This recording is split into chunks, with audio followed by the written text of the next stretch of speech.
बहुत समय पहले देवलोक में एक दिव्य अस्त्र था, सुदर्शन चक्र।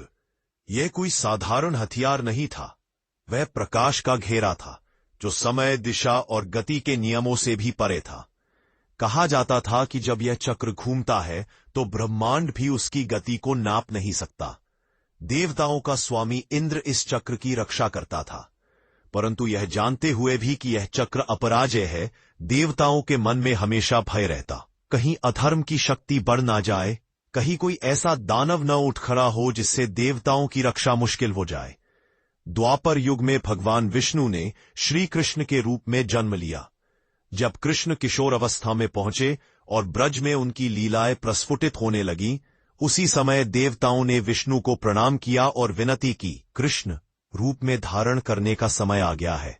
विष्णु मुस्कुराए और बोले, कृष्ण मेरा ही स्वरूप है, सुदर्शन, अब द्वापर में उतरने का समय है।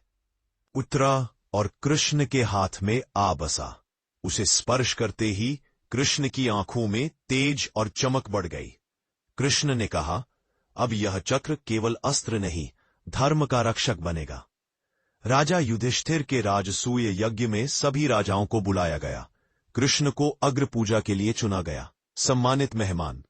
परंतु शिशुपाल, जो कृष्ण से द्वेष रखता था, भड़क उठा। उसने कृष्ण का अपमान करना शुरू किया।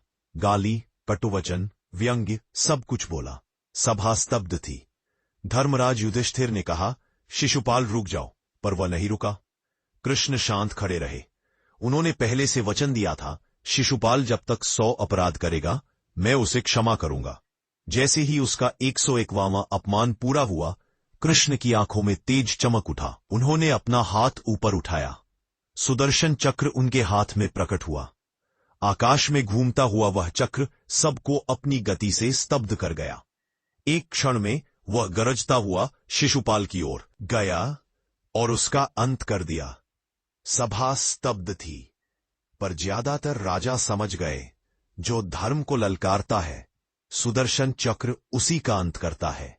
कृष्ण और सुदर्शन चक्र की कहानी हमेशा हमें यह संदेश देती है, धर्म की रक्षा के लिए शक्ति आवश्यक है। जब अन्याय बढ़े तो चुप रहना भी अधर्म है। सुदर्शन चक्र न्याय का अंतिम निर्णय है। यह ईश्वर की इच्छा, समय की शक्ति और अंत सत्य की जीत का प्रतीक है। कृष्ण ने सुदर्शन चक्र को कभी क्रोध से नहीं, बल्कि धर्म के लिए चलाया।